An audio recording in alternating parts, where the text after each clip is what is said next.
Nebraska takes on Colorado at 11 a.m. this Saturday. Deion Sanders versus Matt Rhule, one of the most anticipated coaching matchups in this 2023 year. But not only is it anticipated, I think it's the most important game of both of these coaches' lives.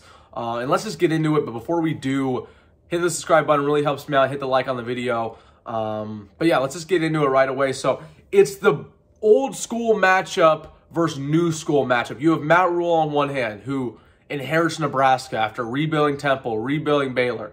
And he's kind of that coach where he struggled in the first couple years there. And he is all about, oh, it's going to take 2, 3, 4 years to rebuild a program.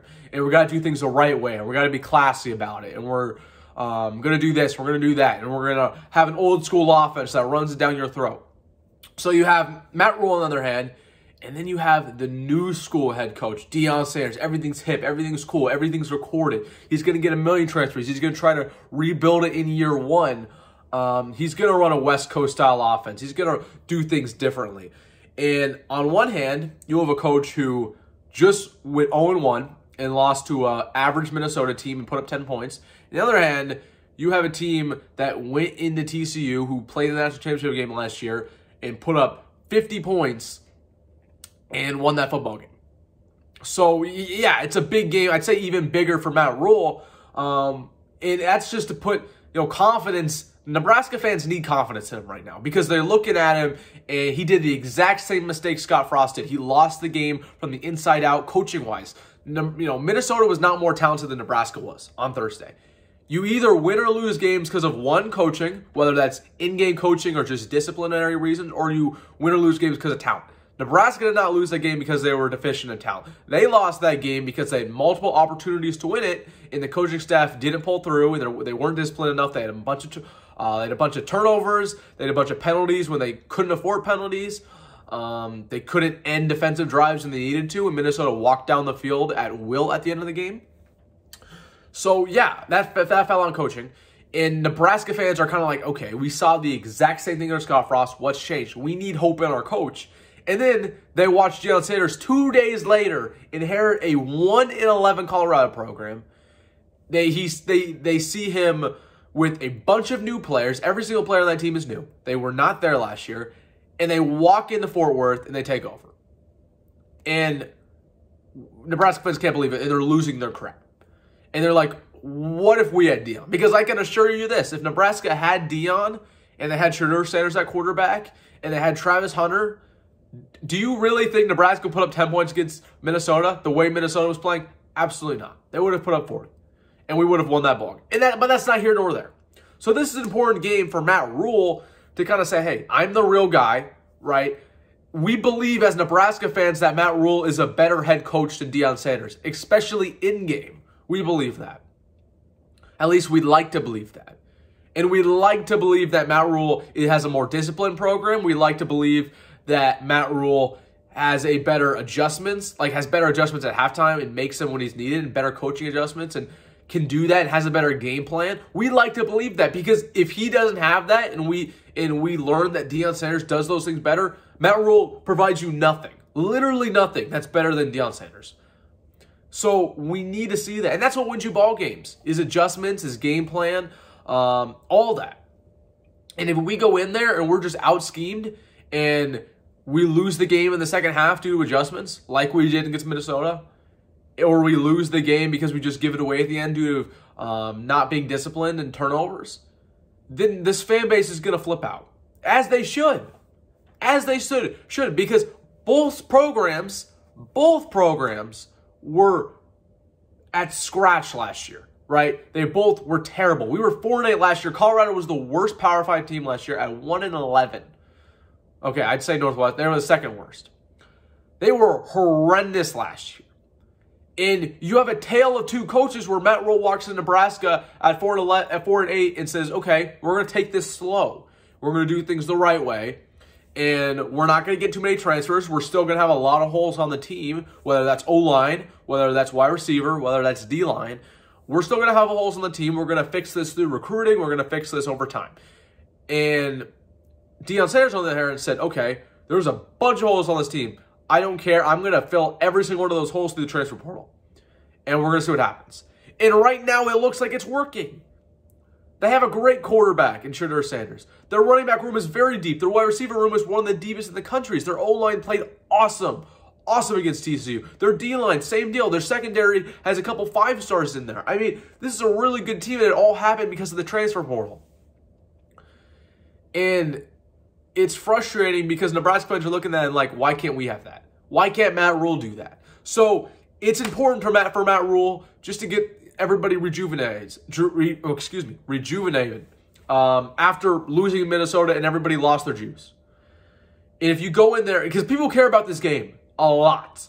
Okay, it would be a different story if Deion Sanders inherited like Arizona and then you went and played Arizona. But there's a rivalry element to this game. Not only are you losing to a new head coach and a new program, but you're losing to a rival that you never want to lose to ever. So it's important for Matt Rhule, and I can almost tell you this right now. If we lose this ball game, there will be people who calling to fire Matt Rhule. And that's right. And personally, I'm not for that at all. Like, I am not for that at all. But can you blame them? I mean, because they're looking at a coach who lost against Minnesota, which is a very winnable game, and then they're going to go lose against Colorado, who went 1-11 last year. That's a terrible start to a year. And I'm not saying that justifies calling for firing, but that's a terrible start. So there are going to be people who flip out Matt Rhule. And then on the side of Deion, why it's important game for Deion, this is further proof that he's him and that he's back and that he's turning around Colorado. TCU is nice. And personally, I don't love all the things Deion's saying after the game. Saying, "Oh, do you believe now? Do you believe now?" Deion, let's chill out, man. You won one game. You are 1-0. Okay, it's nothing more than that. Let's forget about it. Let's move on to the next one. But this is further proof for Deion that, hey, I just walked in, played my biggest rival, Nebraska, and we just beat them. Bad, potentially. You believe now? I mean, this is further proof for him. It's an important game. Yeah, this is important for both coaches. And at the end of the day, if Deion Sanders doesn't in fact win this ball game, it just is a further reflection of where college football is going, right? And it's a further indication that coaches like Matt Rhule don't work anymore. Okay, I'm gonna a perfect example of this is Mike Elko at Duke, and you saw this yesterday night when they played Clemson. Mike Elko, if you know anything about him, he is a mix of old school and new school. Okay, he believes in this old school rhetoric, but he also believes in turning around programs like that, and that's exactly what it did at Duke. That last year was his first year, and they were awesome last year, and then they just beat number 9 Clemson. Gone are the days of taking 5 years to rebuild a program. I said the exact same thing when we had Frost. It doesn't take 5 years. It doesn't take 3 years. It can take 1 year. This is like the pros now with transfer portal. This is like the pros with recruiting. Okay? So gone are the days of just saying, oh, first year we're not going to be very good. Second year, we'll be all right. Like, no. Okay? If you have a competent head coach taking over, you can win 8 games year one, no matter where you are. No matter where you are, no matter what your schedule is, you can win 8 games year one.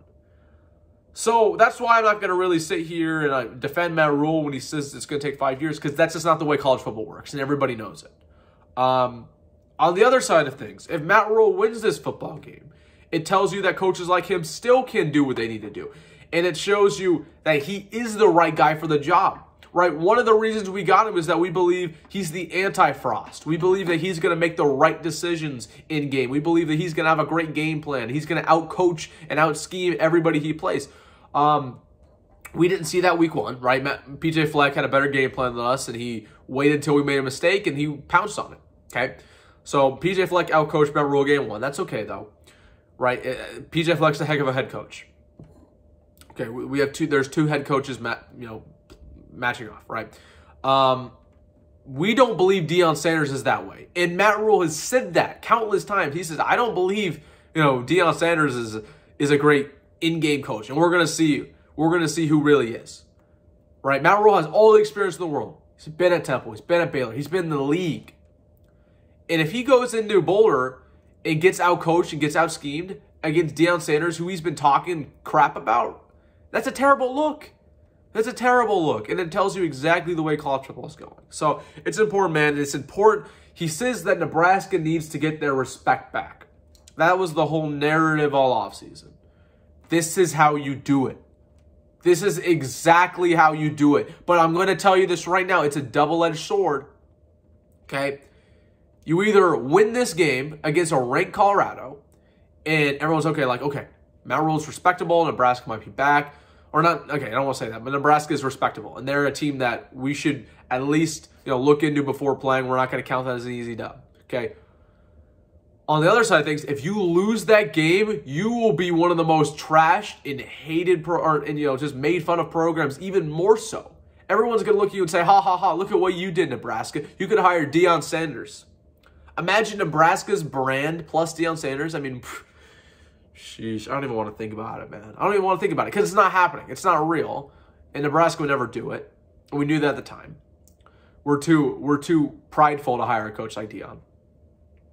We'd rather get like a guy like Matt Rhule. And I'm not out on Matt Rhule. I don't want to make it sound like that. I'm just very sad about what happened last week, and I'm very focused on beating Colorado. And if we don't beat Colorado, it shows you that it might not work out here unless Matt Rhule changes everything in his approach drastically. It does concern me, and I said this when we got hired. The biggest thing that concerns me about Matt Rhule is the fact that he's been out of the college game for 3 years. Okay? And that wouldn't really be a big deal at any other time period, but it's a big deal because over the 3 years he wasn't in college football, literally everything changed within college football. Nothing is the same. We have conference realignment. We have NIL happening. We have transfer portal things happening. When he was at Baylor, none of that was occurring. Okay? So that was the biggest thing that worried me about Matt Rhule. Like I said, I feel confident about his coaching abilities. I feel good about his development abilities. I don't feel good about how he may or may not adapt to college football. And we also have to consider the fact that, a lot of his, positional coaches were not in college football when that was happening either. And they don't have experience dealing with it. So that's what worries me.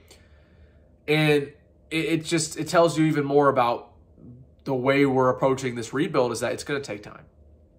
And it just always frustrates me when I hear that. And then I look at programs like Colorado, and I look at programs like Duke, and I look at programs, this is not a great example, but Michigan State when Mel Tucker took over, and they had a really good year. And granted, Mel Tucker has been awful ever since, but they had a great year. His first real year there, which was 2021. So yeah, like it takes 1 year to rebuild programs, and we'll see. And I'm going to tell you this right now. Matt Rhule loses his football game. You're going to be hearing a lot of overreactions, but there's going to be a lot of angry Nebraska fans who completely lose hope on Matt Rhule. Because we deserve to be pessimistic. And I don't love when people on Twitter say, just give it time. Give it time, and don't be pessimistic. Be optimistic. When you're optimistic, your optimism, radiates everywhere else. Like, don't tell me anything about being optimistic. Nebraska is one of the most optimistic fan bases ever. We sell out every single game. And we give our support no matter what the outcome is. Don't give me that crap. Okay? We deserve to be a little pessimistic. And we deserve to, be sitting here and say, hey, we want results immediately. And we need to see it before we believe. We deserve to be that. Because we haven't seen it. And we haven't seen winning football in a long time. So we deserve to be pessimistic. The university, to be completely real, owes us because of the support we give them. We could be like Northwestern. We could be like in Illinois. Illinois is a great example. When Illinois was terrible, when they had Lovie Smith, their fans didn't show up for anything. When they got good again with Brett Bielema, another great example, by the way, of Brett Bielema, rebuilding a program. When Brett Bielema took over and they started winning football games, they showed back up. Not to say that's what we're doing, but we are one of the most, optimistic fan bases ever. We give them support. We deserve something in return, and we deserve winning right away. So that's why it's important for Matt Rhule. This is the most important game of Matt Rhule's career. Easily. Especially after everything he said. Easily, because this is going to be the biggest indictment whether it's going to work or not, is this game. Okay? We have just as much talent as Colorado. It's going to come down to coaching. It's going to come down to adjustments. And if we lose this game because Deion Sanders outcoached Matt Rhule, I'm going to tell you this right now, it will probably not work here. So that's my video. Let me know what you think. Nothing more. I'm going to have a pregame report on Thursday dropping, so let me know what you think about that. But as always, go Big Red. Go Matt Rhule. Hopefully we get this win. And that's it. So see you guys in the next one.